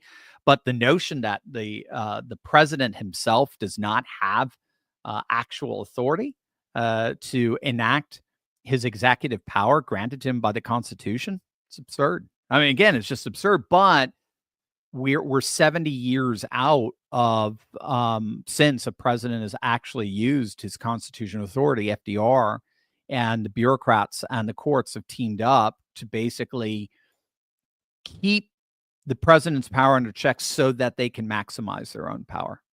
But in terms of adjudication of legitimate issues of disagreement within the spheres of power, as well as the constitutionality of the legislative branch, that's where the courts certainly do come in.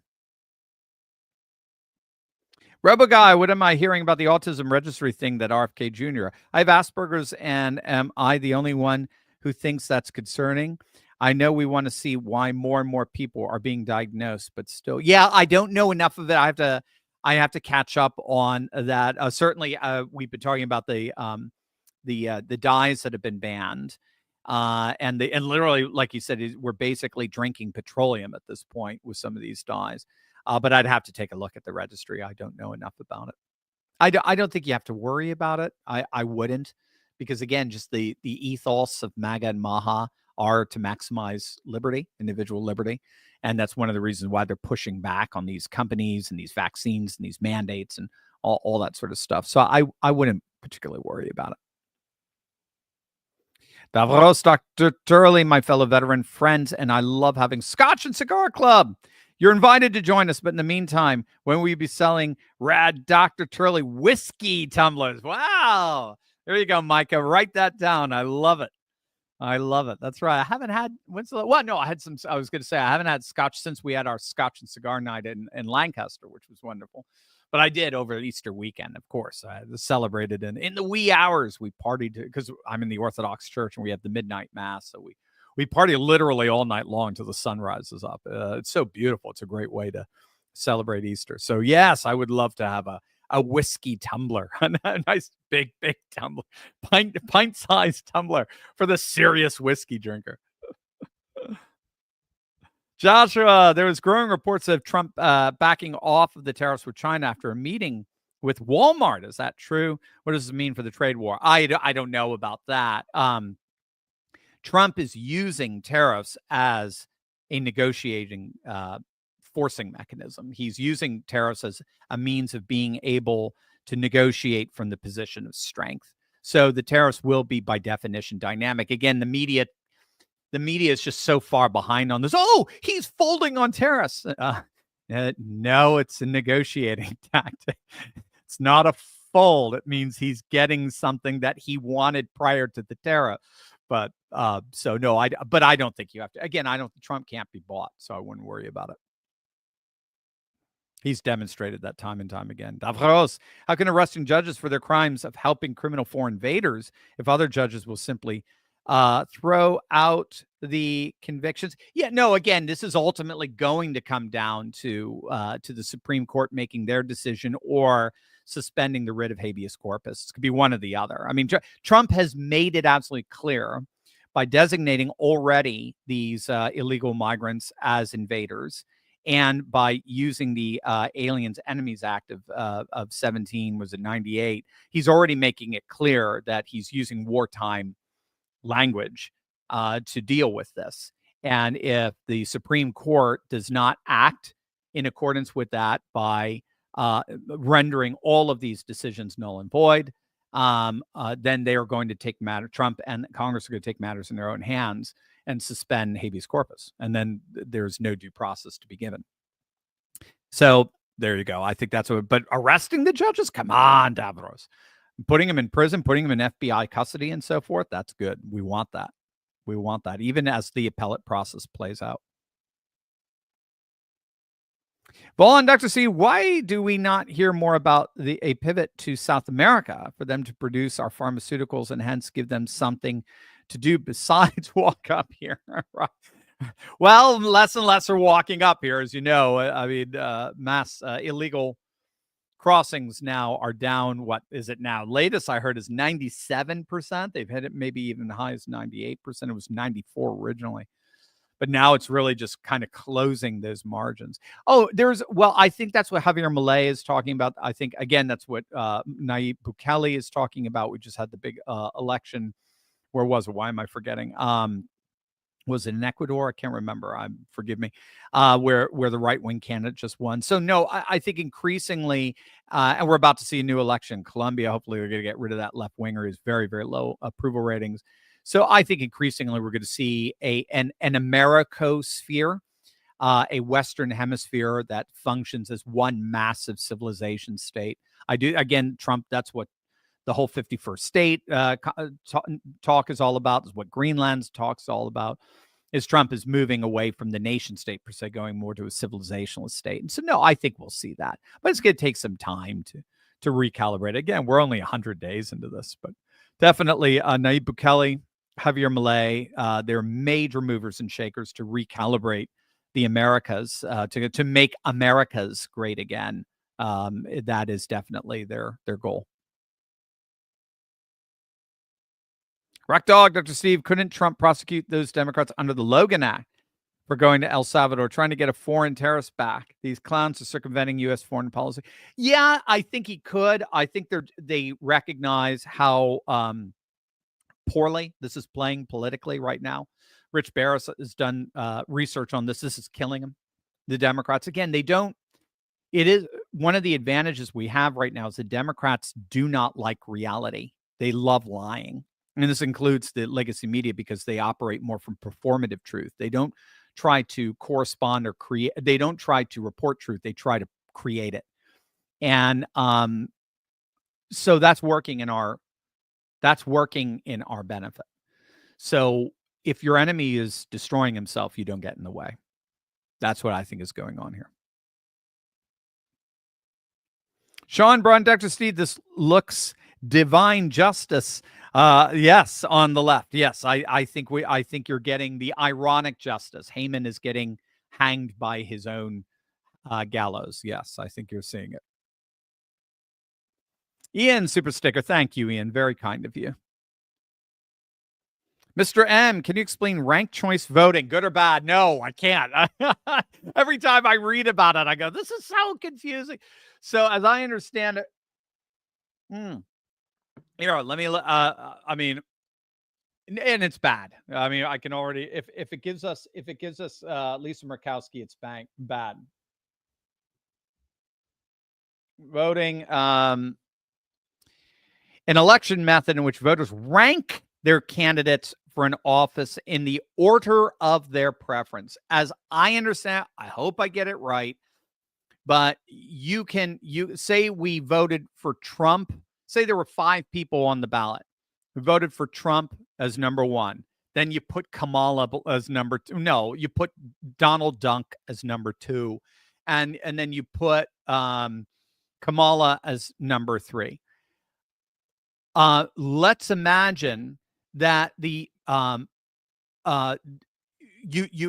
everybody votes a different way. So some will put Donald Duck on top, some will put Kamala as number 3, some will put Trump as number 1, and all this.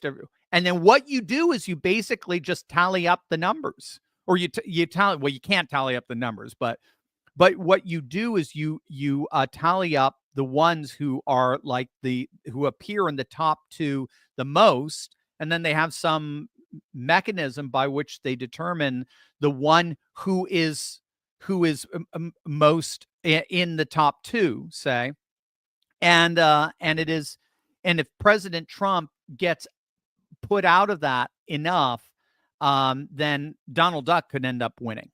So it's just an absurd way of voting, but for some, it's a gimmick to enable somebody who knows they're going to come in second to come in first. It's just a gimmick. So no, I despise it. I explained that horribly. Forgive me.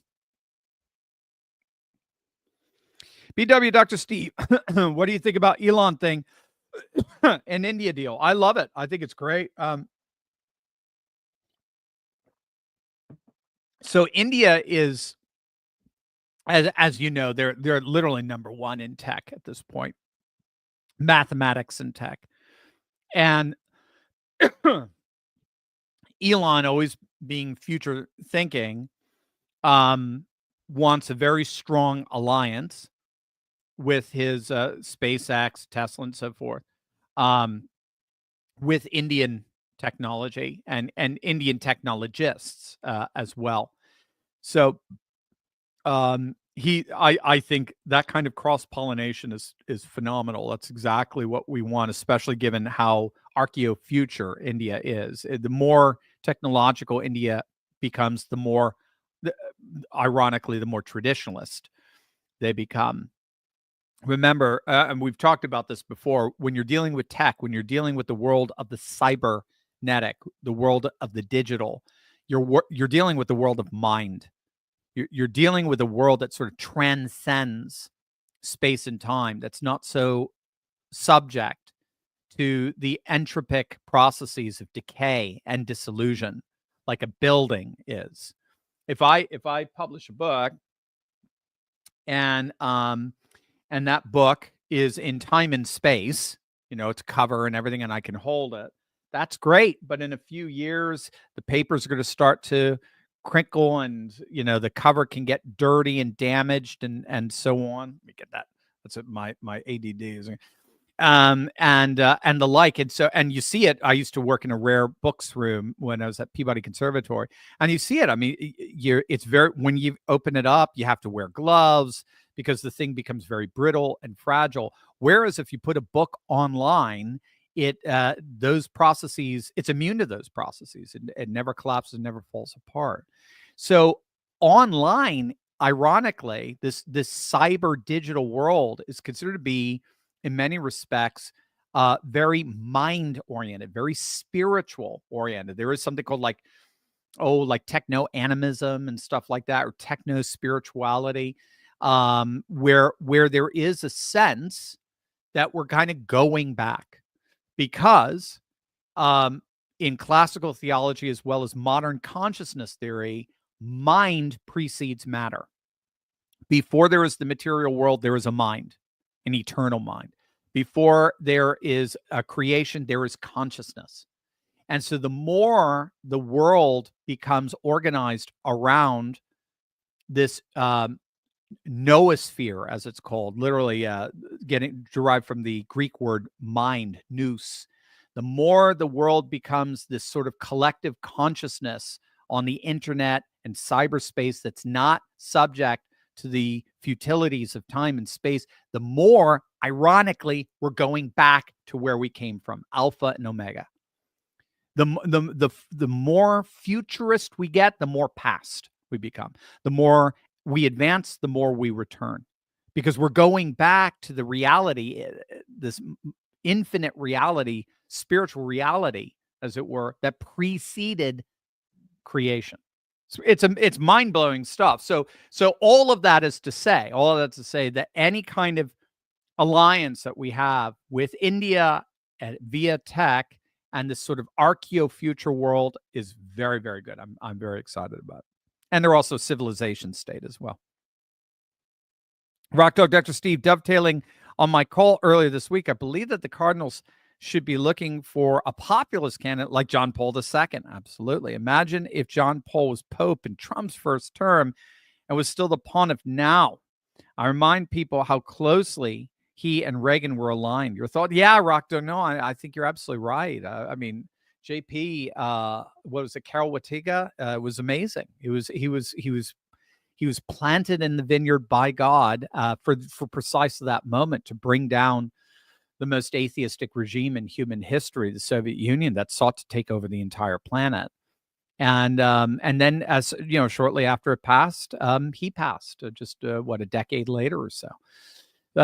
So yeah, I definitely think I pray God will put a pontiff in place that is civilizationalist, like Robert Serra, who's talked openly about civilizationalism, and who is perfect for this time to reinvigorate the church as the guardian protector of civilization. Unfortunately, Francis was not it. Francis said Francis denied nations and claimed we were all neighbors, and that's just simply not. That is literally a denial of the very civilization that built the cathedrals he sat in, and it's just to me, it's just a contradiction in terms. So no, I'm with you. I would love to see that. BW, it's a bird, it's a plane, it's Soyperman. You think Hawk will save the Democrats? It's Soyperman. I love that. Oh my gosh, that's so good. Soyperman Hawk. No, he will not save the Democrats, no more than McGovern saved them, no more than Mondale saved them. Anytime they've doubled down on the far left, they lose.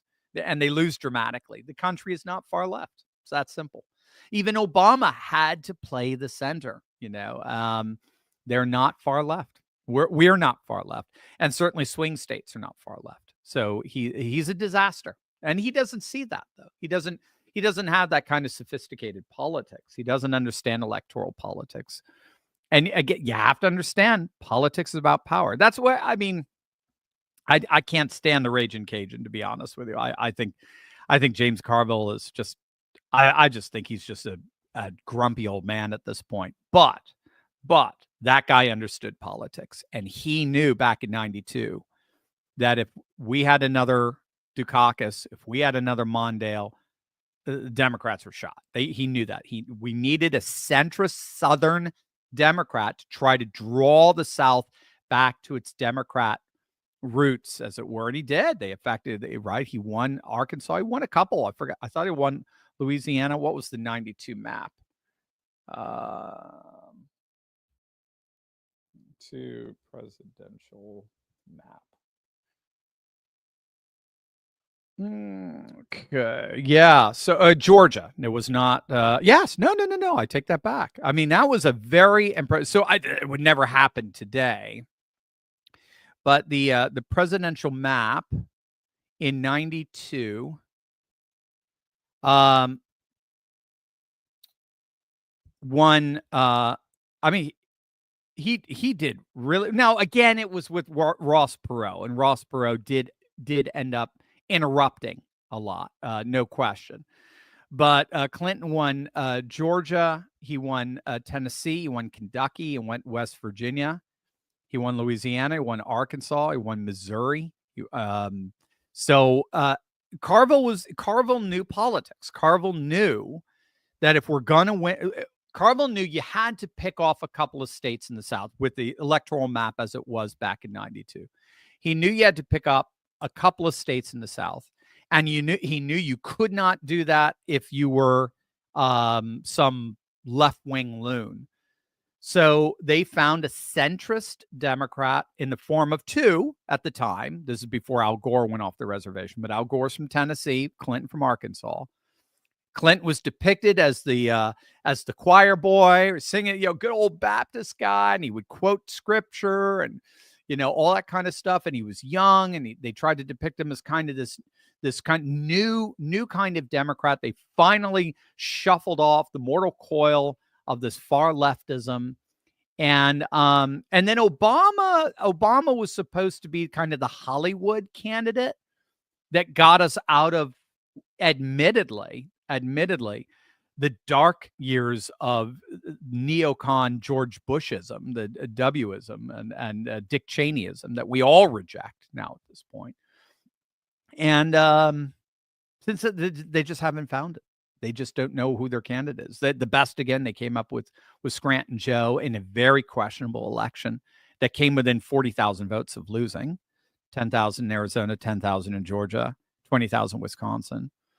And then they just got shellacked.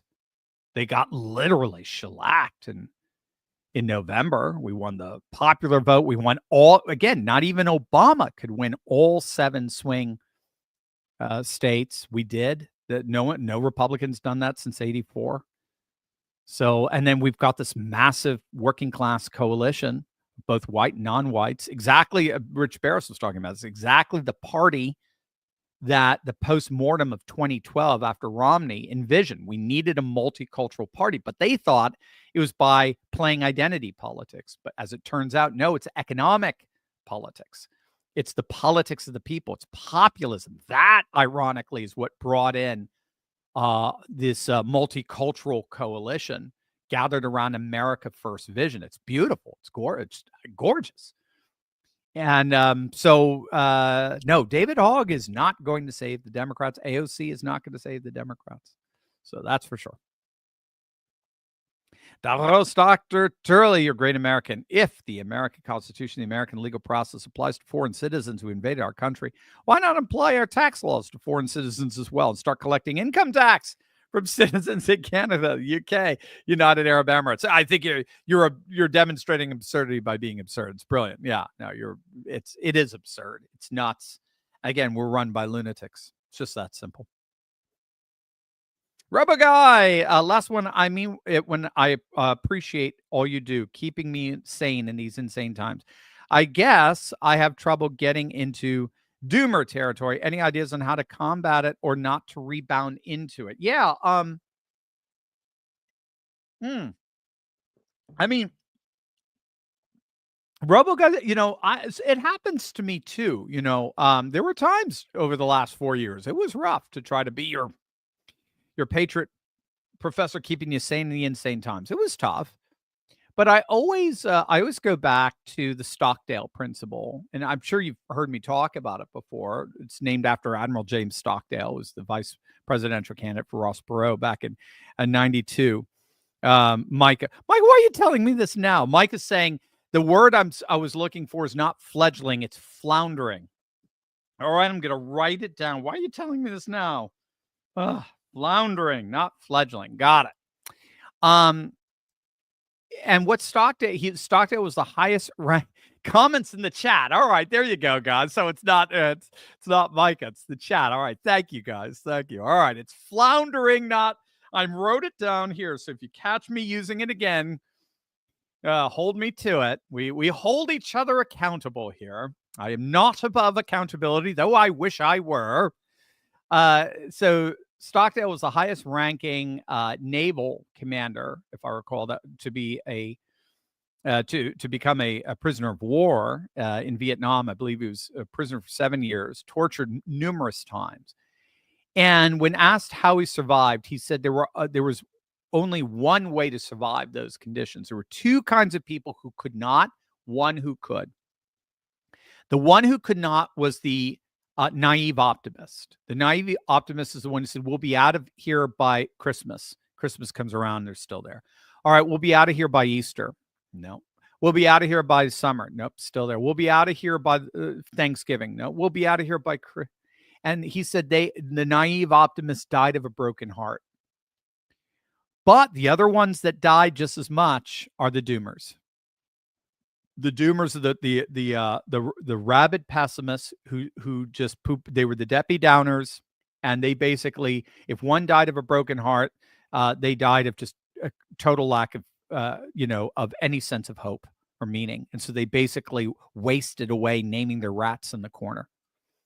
The ones who survived were the ones who had an absolutely accurate, sober, and faced up to an absolutely accurate, sober assessment of the dire nature they were in. And at the same time, they never once lost hope that they would prevail. That's why it's also often called the Stockdale paradox.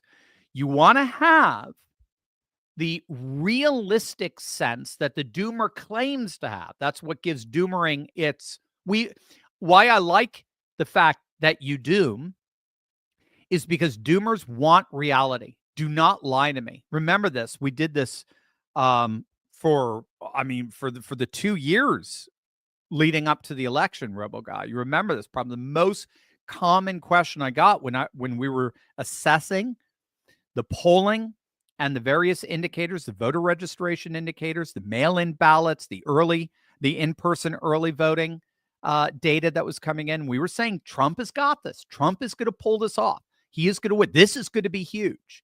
Now they're going to try to pull every shenanigan in the book, but we've got to make it too big to rig, and it looks like it is. It looks like it's too big to rig, especially with the early vote.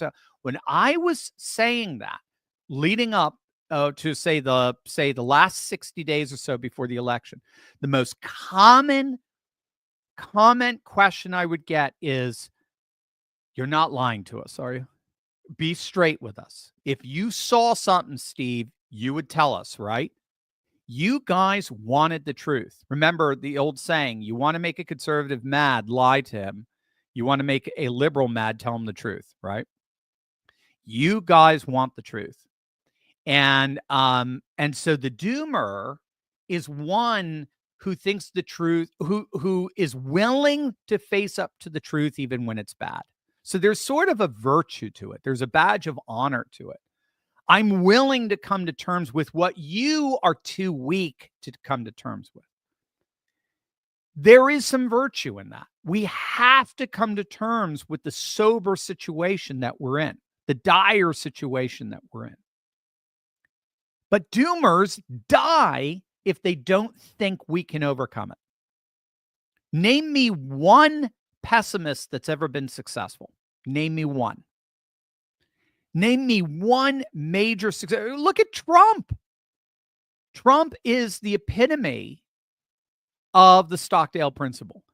He will go into the lion's den. He will take on the media face to face, head on, knowing exactly the lies they're going to be spewing about him, and he'll call him out on it. And he knows this is rigged and that's rigged. And he knows that, but yet we're going to win. We're going to win. So that's the difference between you and dooming. You can learn from the doomers to try to assess the dire nature of what threat we happen to be facing, but you can never lose the golden age shimmer, the golden age sparkle, the dawn of the radiance of the hope that we will prevail. And it's a hope rooted in the fact that God in the end always wins. Always wins. And it's, again, if you're not a man of faith, you can get trapped up into doomism, because in the end, the worms and death and the worms win. But even sorry, I'll even push back against that. Even in a thoroughly evolutionary perspective, a thoroughly Darwinian perspective, even then, even then, there is something that transcends entropic dissolution. We are evolving, right? We are evolving. This law of the survival of the fittest means that there is a fittedness that continues to progress and to grow. There's something that is able to transcend pure dissolution, or else the universe would have died centuries ago. The earth would have died. There's something that overcomes dissolution. There is an optimism built in to creation. That's why we're always trying to, the very question assumes it. We're always trying to be better. We're always trying to improve. We're always trying to learn and overcome and do. There is something innate to us to do that. Even the drug addict is trying to feel better. They're trying to overcome.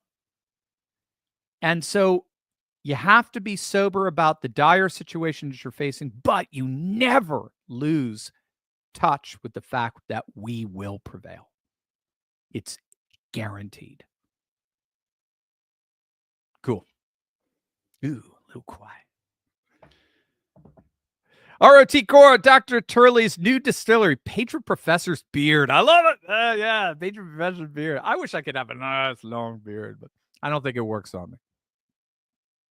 Rock Dog, Dr. Steve, since the feckless DA is not going after the aide to tampon Timmy Awaltz, who damaged Teslas all over Minneapolis, the DOJ should prosecute this clown and the DA for domestic terrorism. Your thoughts? I think that'll send a message to all Democrat source,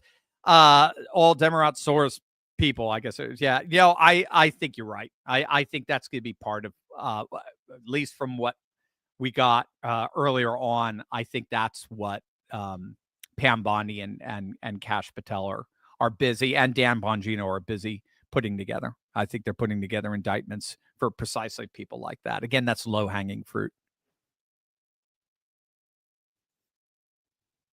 And that is it. Gang, I love you. You're the best. Let's keep rocking and rolling. Amazing stuff. First 100 days, absolutely historic. Have a wonderful weekend. Again, we've got tons of stuff going on the channel all weekend long. Make sure to check those out and avail yourself of all the offerings that we have. And I will see you on Monday. God bless everyone. Take care.